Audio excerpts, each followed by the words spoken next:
সে তো ক্যান্টনমেন্টে থাকতে পারতো, অনেকেই ছিল, এমনকি আওয়ামী লীগের দুর্গখ্যাত গোপালগঞ্জে থাকতে পারতো। রাজাপাক সে তো ক্যান্টনমেন্টে ছিল বেশ কিছুদিন। একইভাবে তার রাষ্ট্রপতি ভবন দখল হয়েছিল শ্রীলঙ্কাতে, পরে দেশ থেকে বাইরে গেছিল মাত্র 52 দিনের জন্য, 2 মাসও না।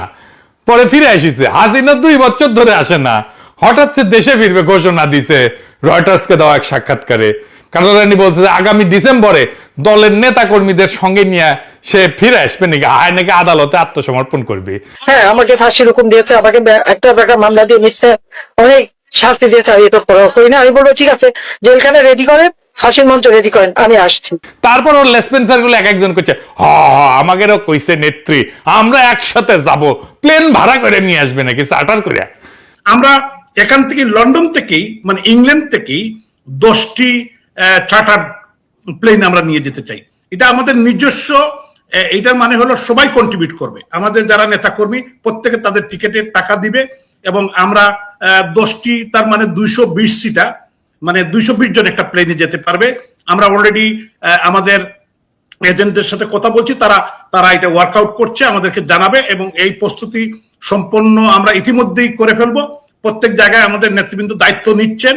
তো আমরা প্রস্তুতি নিচ্ছি এবং নেত্রীর আমরা চেষ্টা করব নেত্রীর প্লেন লামার আগেই আমরা যাতে সেখানে থাকতে পারি। আমাদেরকেও তিনি নির্দেশনা দিয়েছেন যে আমরাও যেন সব তার সঙ্গে একসঙ্গে আমরা যারা এখানে অবস্থান করছি আমরা যেন দেশে ফিরে যাই। আপনি এটা শুনেছেন, এটাও জানেন আমাদের মাননীয় নেত্রী যা কিছু সিদ্ধান্ত নেন বুঝে শুনেই নেন এবং তিনি তার সিদ্ধান্ত অবিচল থাকে। এখন প্রশ্ন হইতেছে, হাসিনা কেন ফাঁসির দড়ি গলা পড়ার জন্য আসতে চাইতেছে? হাসিনা ফিরে আসাটা কি বাস্তবসম্মত? আসলেই কি সে ফিরবে বা চাইলেই কি ফিরতে পারবে? এই বিষয়টা বুঝার আগে ইন্ডিয়া হাসিনারে নিয়ে কি সমস্যায় পড়ছে সেটা একটু বুঝে দেখি। আসেন, আপনি নিজেরে ভারত রাষ্ট্রের জায়গায় বসেন। আপনার কাজ হইতেছে ভারত রাষ্ট্রের স্বার্থ দেখা। এইভাবে চিন্তা করেন, আপনি হাসিনারে নিয়ে কি সিদ্ধান্ত নিতেন? তাহলে প্রথমে দেখতে হবে হাসিনা ইন্ডিয়ার কাছে কি কি লাগে। বাংলাদেশের ভবিষ্যৎ নেতা না, পরবর্তী প্রাইম মিনিস্টার আম্বু না, পরবর্তীতে যে দল ক্ষমতায় আসবে তার নেতা না। ইন্ডিয়া তো বেকুব না, তারা জানে হাসিনা তার দল তার 14 গোষ্ঠী জিন্দেগিতে বাংলাদেশে ক্ষমতা আসতে পারবে না। তাহলে হাসিনারে সে পালবে কেন, রাখবে কেন? হাসিনা আশ্রয় নেওয়ার 1 মাসের মধ্যে আলাপ উঠেছিল হাসিনা ইন্ডিয়ার জন্য একটা কূটনৈতিক মাথা ব্যথা হয়ে উঠেছে, দেখেছেন? আবার হাসিনারে যদি না রাখা হয় তাহলে আবার আরেক সমস্যা। ওইখানে লিখেছে, ইংরেজি যেহেতু লিখেছে তাহলে ঠিকই লিখেছে, তাই না? এটা বাংলা করলে এরকম হয় যে হাসিনারে যদি না রাখে তাইলে দিল্লি ঘনিষ্ঠ আঞ্চলিক নেতাদের কাছে বার্তা যাবে যে ভারত শেষ পর্যন্ত আপনাকে রক্ষা করবে না। তাহলে ভিন্ন দেশে ইন্ডিয়ার লেসপেন্সার সরকার বা রাজনীতিবিদ আছে, তারা তো আর ফ্রি সার্ভিস দিবে না ইন্ডিয়ারে। মানে ইন্ডিয়া হাসিনাকে রাখার একটাই যুক্তি যে তারে আশ্রয় না দিলে দিল্লি দাস যারা আছে তারা ইন্ডিয়ার উপরে ভরসা পাবে না। আবার উল্টা দিকে হাসিনারে রাখলে বাংলাদেশের সাথে তার সম্পর্ক নষ্ট হইতে থাকবে, বাংলাদেশে ইন্ডিয়া বিরোধী হাওয়া আরো বেশি উঠবে। ইন্ডিয়ার বাস্তব স্বার্থ আছে বাংলাদেশে, তার ব্যবসা আছে, ট্রানজিট আছে, ইন্ডিয়ানরা চাকরি করে বাংলাদেশে, বাংলাদেশিরা যায় ইন্ডিয়াতে, শপিং করে, টাকা খরচ করে, চিকিৎসা করে। হাসিনারে দরকার ছিল এইসবের জন্য, হাসিনা চলে গেল এইসব তো লাগবেই তার। এই স্বার্থগুলো তো রক্ষিত হবে না। ইন্ডিয়া পড়ছে উভয় সংকটে, মান কিসি পায়। হাসিনাকে রাখাও বিপদ, আবার আওয়ামী লীগকে পুনরায় সক্রিয় করাও সম্ভব না। ইন্ডিয়া মূলত এই দুইটা সমস্যার সমাধানের চেষ্টা করতেছে, কিন্তু তার হাতে কার্যত ভালো কোনো অপশনও নাই। এই কারণে নানা ধরনের চাপ হাসিনারে দিতেছে। আসলে তাকে চাপ দেওয়ারই কথা। এই চাপের মধ্যে হয়তো অসহায় হইয়া বেপরোয়া হইয়া শেখ হাসিনা এই সমস্ত আউল ফাউল কথাবার্তা কইতেছে। এই ধরনের কথাবার্তা বলার মধ্যে দিয়ে অবশ্য ইন্ডিয়াও পরীক্ষা করার চেষ্টা করছে যে কতটুকু সে পারে আরেকবার দেখে নেওয়ার জন্য। আমি মনে করি না ইন্ডিয়া যদি সত্যিকার অর্থে সুস্থিরভাবে কৌশলগত দিক বিবেচনা করে একটা পরিকল্পনা সাজায়, তাতে শেখ হাসিনাকে রেখা কিছু করা এবং শেখ হাসিনাকে দিল্লিতে রেখা এইভাবে কথাবার্তা বলতে দিয়াও খুব বড় কিছু অর্জন করা সম্ভব বলে আমি মনে করি না। ইন্ডিয়া শেখ হাসিনাকে অনিবার্য বলে মনে করে না, আসলেই তাই। শেখ হাসিনা ইন্ডিয়ার জন্য অনিবার্য না, অপরিহার্য না। হাসিনাকে অনাবশ্যক করে দেওয়ার চেষ্টা ইন্ডিয়া আগেও করেছে, সক্রিয়ভাবে করছে, ফাইনালি এক্সিকিউট করতে পারে নাই। কম ছিল সেই উদ্যোগ, আজকালকার চ্যানেলরা হয়তো সেই ইতিহাস জানে না। আসেন সেটা দেখি। শেখ হাসিনা যে তাদের কাছে অনিবার্য না, অত্যাবশ্যকীয় না, অপরিহার্য না, এই ভাবনাটা নতুন না। এটা 2008 সালে এরকম একটা পরীক্ষা নিরীক্ষা তারা করছিল। তখন র্যাটস দিয়া সংস্কারপন্থী আওয়ামী লীগকে জন্ম দেওয়ার চেষ্টা করে ইন্ডিয়ায় করেছিল এটা। র্যাটস মানে জানেন তো, RATS, রাজ্জাক, আমু, তোফায়েল আর সুরঞ্জিত, এই 4 জনের নামের প্রথম অক্ষর দিয়া র্যাটস। এরাই আওয়ামী লীগ ভাঙতে চাইছিল, সেটা ব্যর্থ হয়েছিল। এটার পিছনে কৃতিত্ব শেখ হাসিনার না, তৎকালীন এই ফখরুদ্দিন মঈনুদ্দিন সরকার জনরোষে পড়ছিল, তাদের উপরে মানুষের আস্থা চলে গেছিল এবং নির্বাচন দিতে বাধ্য হয়েছিল। এই পরিপ্রেক্ষিতে শেখ হাসিনা তখন আবার পুনরায় তার দলের দখল নিতে সক্ষম হয়েছিল। তাছাড়া খবর আসছিল, আজকালকার জানারা হয়তো জানাই না যে আগে একই নামে অনেকগুলো দল থাকতো। আবার আওয়ামী লীগ ভেঙে 3টা দল হয়েছিল, আওয়ামী লীগ হাসিনা, আওয়ামী লীগ রাজ্জাক, আওয়ামী লীগ মিজান। আর জায়জাদিনের শফিক রহমান ভাই আছে না, উনি আওয়ামী লীগ লিখলে পাশে ব্র্যাকেটে লিখতো হারামি, হারামি মানে হাসিনার হা, রাজ্জাকের রা আর মিজানের মি। আওয়ামী লীগের বিরুদ্ধে হিস্টোরিক একটা কালচারাল রেজিস্ট্যান্স কিন্তু ছিল। যাই হোক, আর আলাপে ফিরে আসি। তাই ইন্ডিয়ার হাতে আসলে একটাই বিকল্প আছে, যে আওয়ামী লীগ নামের এই ঘোড়ায় চেপে বাংলাদেশে আবার ফিরে আসার চেষ্টা করতে পারে। কাদের উপরে?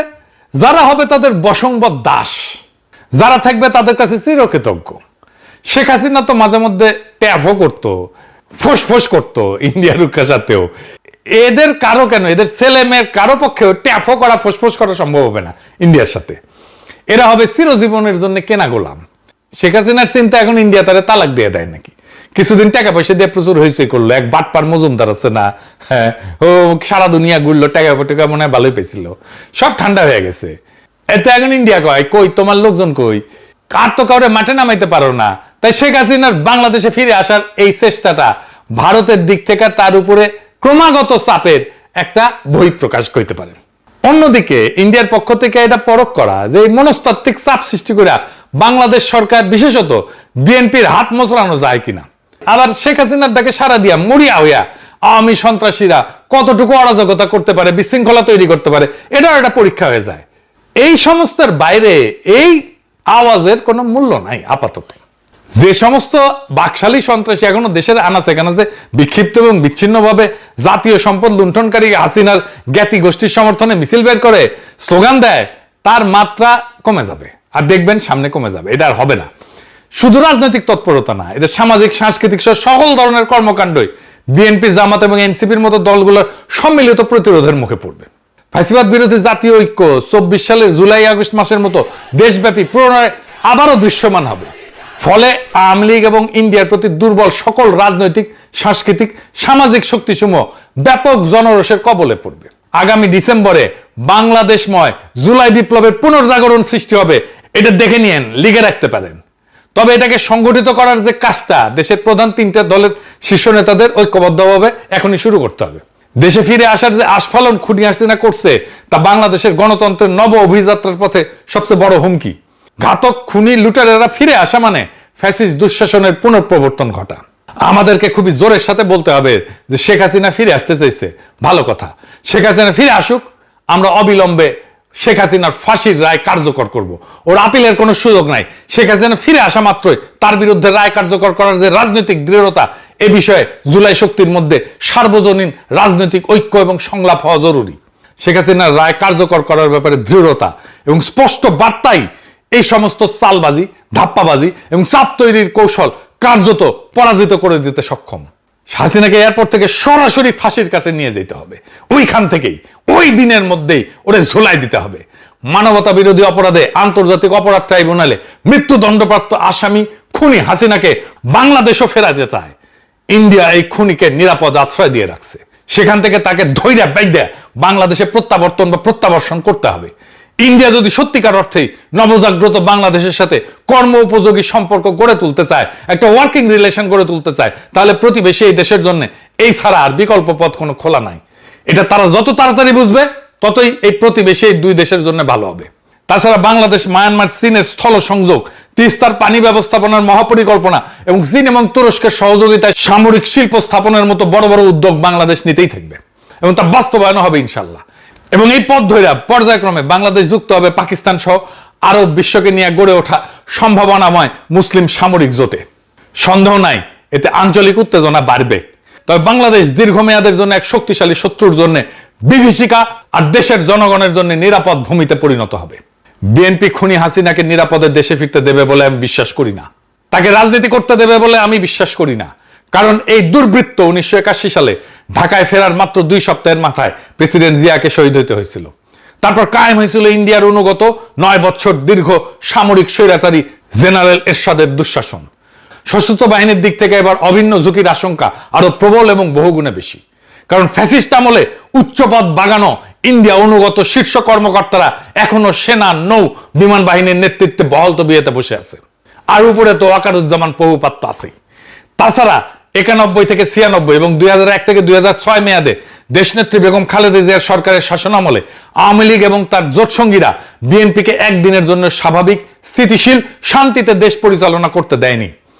এই সমস্ত অশুভ কার্যক্রম পরিচালনার ক্ষেত্রে বাংলাদেশ বিধ্বংসী এবং গণতন্ত্রের শত্রু এই আওয়ামী লীগ এবং তার সহযোগী দলগুলা সবসময় প্রতিবেশী ইন্ডিয়ার কাছ থেকে সব ধরনের সহযোগিতা পাইছে। এর পরের ইতিহাস বাংলাদেশের জাতীয়তাবাদী শক্তি এবং গণতন্ত্রকামী জনগোষ্ঠীর জন্য ভয়াবহ এবং বর্বরতায় পূর্ণ। দেশবাসী কিভাবে ভুলবে নিষ্ঠুরতা এবং নির্মমতার সেই পাষাণ হৃদয় সীমারের যুগের স্মৃতি? 2009 থেকে 2024 জুলাই বিপ্লব পূর্ববর্তী মুহূর্ত পর্যন্ত 15.5 বছর বাংলাদেশ পতিত এবং পরিণত হয়েছিল হাজারো সন্তান হারা মা, পিতা এবং হারানো বাচ্চাদের কান্নার কারবালায়। শুধু কি তাই, এই মহান নেত্রী বেগম খালেদা জিয়া এবং শহীদ প্রেসিডেন্ট জিয়াউর রহমানের কনিষ্ঠ পুত্র নির্যাতিত আরাফাত রহমান কোকর দুঃসহ জীবন এবং মর্মান্তিক মৃত্যুর পটভূমিকে মুছে ফেলা যাবে? যে যতই দয়াশীল এবং মহানুভব এবং সহিষ্ণু হোক না কেন, ইনশাল্লাহ এই ইতিহাসের উপরেই বাংলাদেশের ভবিষ্যৎ রচিত হবে। এর বাইরে অন্য কোনো পথ আর খোলা নাই। মহান আল্লাহ তাআলা রহমানুর রহিম, পরম ক্ষমাকারী, তিনিও বারবার ইনসাফ অর্থাৎ ন্যায় বিচারের কথা বলছেন। আমরা ন্যায় বিচার চাই। আর শেখ হাসিনা যদি নিশ্চিত হয় এবং সেই ক্ষেত্রে ইন্ডিয়াও যদি বুঝে যায় কোন রকমের আলাপ আলোচনা সমঝোতা পেছনের দরজা দিয়ে কোনো কিছু ডিল করে আসলে নিশ্চিত হওয়া যাচ্ছে না যে শেখ হাসিনাকে ঝুলতে হবে না, তাহলে শেখ হাসিনার বাপ, 14 গোষ্ঠী এবং ইন্ডিয়া কারো পক্ষে এই ঝুঁকি নেওয়া সম্ভব না যে ওই সে হাসতে হাসতে তার দলবল নিয়ে বাংলাদেশে ঢুকে পড়বে। হাসিনা কেন, হাসিনার সাথে দেশ থেকে পালায় যাওয়াদের মধ্যে থেকে এরকম আসার চেষ্টায় স্বপ্ন কল্পনায় যারা যুক্ত হবে তাদের সকলের জীবন বিপন্ন হওয়ার আশঙ্কা আছে। উপরন্ত আওয়ামী লীগ এবং তাদের দুঃশাসনের সময়কালে যারা জোট সঙ্গী ছিল, দেশের ভেতরে থাকা এরকম কেউই আর নির্বিঘ্নে জীবনযাপন করতে পারবে না। দেশে গৃহযুদ্ধ শুরু হয়ে যাবে। হাসিনার দলের লোকেরা যত বেশি ট্যাফও করবে, সবগুলো সানডে মানডে ক্লোজ হয়ে যাবে। আজকে দেখলাম আম্বার রাজশাহী ইউনিভার্সিটিতে কেলানি দিচ্ছে। সাবাস, বাঘের বাচ্চা। আওয়ামী লীগ, ছাত্রলীগ, যুবলীগ যেখানে পাবেন উদাম কেলানি দিবেন। অনেকদিন ভালো মন্দ ওরা কিছু খায় না, কেলানি তো ভাইটামিন আছে। ডিসেম্বর পর্যন্ত কেলানি চলবে। ওদের কেলানিতে সোয়াব আছে। ইনকিলাব জিন্দাবাদ, বাকশাল তাড়ানো জিন্দাবাদ, লীগ কেলানো সফল হোক।